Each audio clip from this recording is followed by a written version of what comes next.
That reminds me of touching on what you were just saying previously about we're all called to be co-redeemers in Jesus Christ, is that I see myself as like, or all of us as a vessel. And of course, all of us are shaped in different forms of vessels depending upon our life and our circumstances.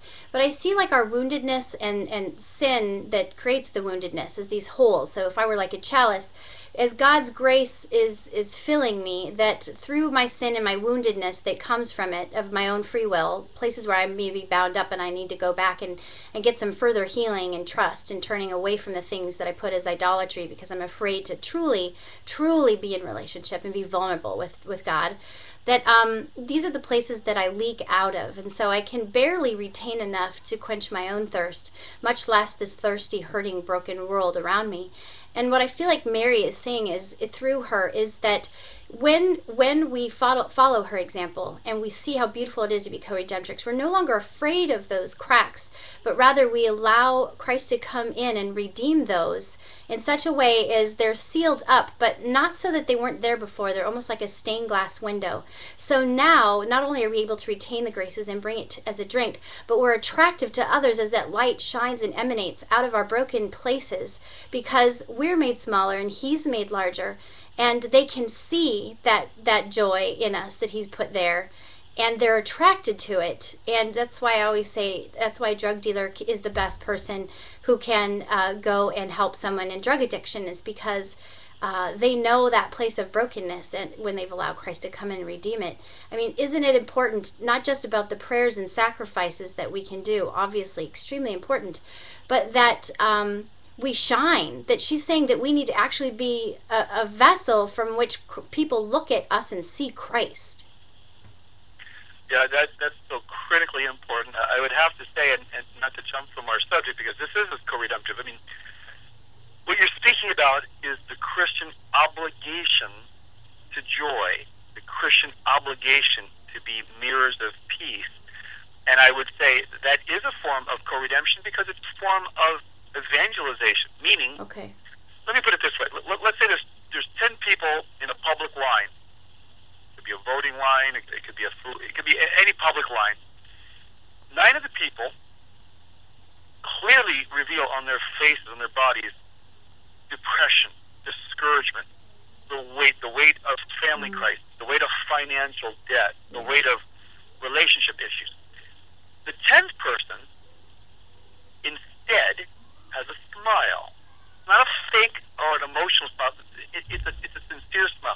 There's peace in their eyes, and the gestures, the understanding, the empathy they make with some of the other people in the line makes it clear to the other 9, this 10th person has something that we don't, and we want it.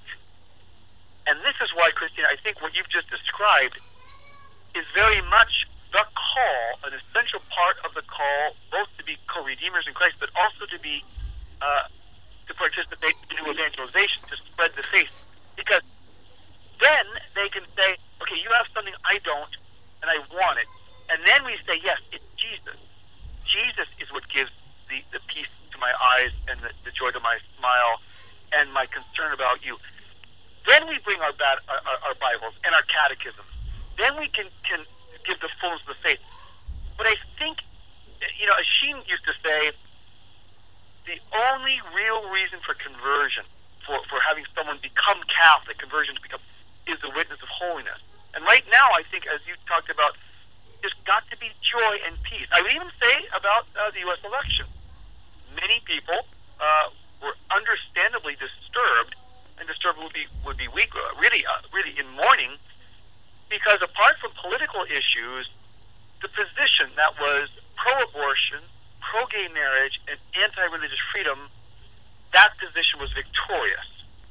And so that means that Christians are going to have to explain to Jesus why they chose a party or a position, a platform, a candidate that was against the sanctity of life in the womb, that was against the importance of traditional marriage, that supported something that in the Old Testament has been called an abomination, and St. Paul calls as a perversion of nature.